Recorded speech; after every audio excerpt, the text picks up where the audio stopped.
కాకుండా జొమాటో స్విగ్గీల్లో ఒక complaint raise చేసి డబ్బులు అడుగుతారు. ఒక 1000 రూపాయలు కుండ బిర్యానీ పెట్టుకుంటాడు. 1000 రూపాయలు కుండ బిర్యానీ పెట్టుకొని ఆ కుండను కూడా తీడు, దానికి సిల్వర్ ఫాయిల్ వేసి ప్యాక్ చేస్తుంటారు. ఆ ఏళ్ళతో ఒక బొక్క వేస్తాడు, బొక్క వేసి 2 ఎంట్రుకలు పెడతాడు. అన్హైజీనిక్ ఫుడ్, హెయిర్ వచ్చింది అంటారు. సరే, కుండ ఎలా చేస్తారు? మనం ఏ వస్తువైనా కొనగానే ఇలా ఇప్పుతాం, బొక్కేసి చూడం. కానీ వాడు బొక్కేసి ఒక 2 ఎంట్రుకలు పెడతాడు. ఎంట్రుకలు పెట్టి ఇదిగోండి మాకు 1300 రూపాయలు రీఫండ్ ఇవ్వండి అని అడుగుతాడు. ఎందుకంటే వాడు 1300 రూపాయల వాడికి కంపెనీ వాడు ఫ్రీగా ఇస్తాడని చెప్పి మా హోటల్లో బ్యాట్ చేస్తాడు. ఈ మధ్యకాలంలో ఒక కామెడీ బాగా జరిగింది. ఒక హోటల్లో స్విగ్గీ జొమాటోలో ఆన్లైన్ ఆర్డర్ వెజ్ రోల్ అంటారు. వెజ్ రోల్ కానీ చికెన్ రోల్ కానీ అదేంటంటే చిన్న పుల్క అలాగా ఉంటుంది. దాంట్లో మసాలా చికెన్ వేసి షవర్మా టైప్ చుట్టిస్తారు. అంటే అది కళ్ళ ముందర అప్పటికప్పుడు చుట్టుతారు.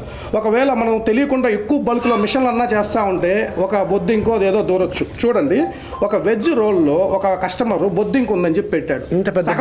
సగం తిని ఒకవేళ బొద్దింక దాంట్లో ఉంటే వాడు తిన్నప్పుడు సగం బొద్దింక ఏమైనా కట్టావాలి కదా. చూడండి, నీట్గా మీసం కూడా పైకేసి నిలబడి ఉంది, ఈఫిల్ టవర్ లాగా. ఏ న్యాయం చెప్పండి? ఇది తెలియని వాళ్ళు కస్టమర్లు ఒకటి సోషల్ మీడియాలో షేర్ చేయడం, ఫేస్బుక్లో షేర్ చేయడం, ఇన్స్టాగ్రామ్లో చేయడం, మాకు ఫోన్ చేయడం, బ్లాక్మెయిల్ చేయడం. ఇటువంటి వాళ్ళ మీద మేము అసోసియేషన్ తరపున ఎస్పీ గారికి, కలెక్టర్ గారికి వినతి పత్రం ఇద్దాం అనుకుంటున్నాం. ఈసారి ఎవరైనా జొమాటో, స్విగ్గీలో ప్రైవేట్గా కానీ అనవసరంగా కంప్లైంట్లు పెట్టి బ్యాడ్ చేయాలనుకుంటే, మేము తప్పు చేశామంటే శిక్షించండి. మేము తప్పు చేశామా?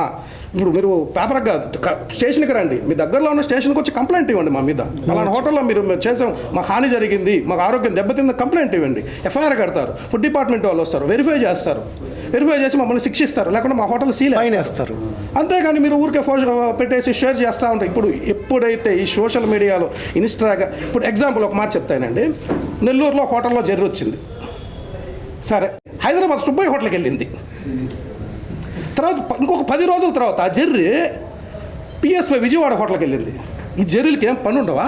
తిరుపతి తర్వాత అదే ఈ మధ్య బొద్దింకలన్నీ ఇంకెక్కడ నెల్లూరులో బొద్దింకలన్నీ హోటల్లో బిర్యానీలోనే వస్తున్నాయి బొద్దింకలు.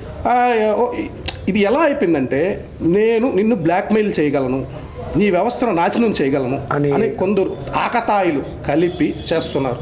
దయచేసి కస్టమర్లకు, నేను నెల్లూరు ప్రజలకు అందరికీ విజ్ఞప్తి చేస్తున్నాను, దయచేసి అది నమ్మకండి.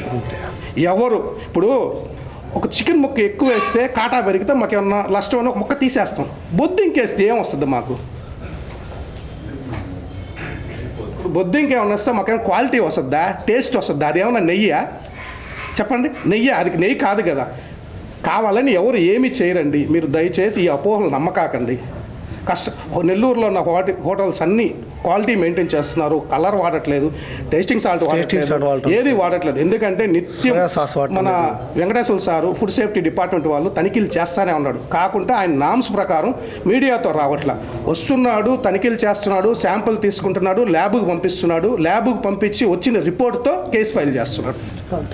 అంతేకాని మీడియా తీసుకురాకపోవడం వల్ల మీడియా అతను చేయట్లేదని చెప్పి అతను చాలా రూమర్స్ వస్తున్నాయి. కానీ అతను ఈ మధ్య నిన్న చేశాడు, మొన్న చేశాడు, వారం కింద చేశాడు, మా హోటల్కి వచ్చాడు, పక్కన హోటల్కి వెళ్ళాడు, అన్ని హోటల్కి చేస్తానే ఉన్నారు. మా శాంపిల్స్ తీసుకెళ్తున్నారు, అవి ల్యాబ్కు పంపిస్తున్నారు. అవి ఏమైనా రిపోర్ట్స్ ఏమైనా నెగిటివ్ వస్తే మా మీద కంప్లైంట్ ఫైల్ చేస్తున్నారు. దయచేసి ప్రజలకు తెలియజేయాల్సింది ఏంటంటే, మీరు ఈ అపోహలు నమ్మకాకండి. మేము నిత్యం ట్యాక్సులు కట్టాలి, బాడుగులు కట్టాలి, ప్రతి నెల కరెంటు బిల్లులు కట్టాలి, జిఎస్టీలు కట్టాలి, స్టాఫ్కి ఇవ్వాలి, అడ్వాన్స్ ఇవ్వాలి, పండక్కి అన్నీ ఇవ్వాలి, బట్టలు పెట్టాలి, కొన్ని కుటుంబాలు సాకాలి మేము. అయినా మేము ఈ సంవత్సరంలో ఈ నెలలో మిగిలిందా లేదా అని కూడా చూసుకోవట్లే. గత 6 నెలల నుంచి 8 నెలల కాలంలో ₹1 హోటల్లో సంపాదించింది లేదు. ఈరోజు జరిగిందంటే జరిగింది, నష్టాల్లో నడుపుతున్నాం. ఎందుకు?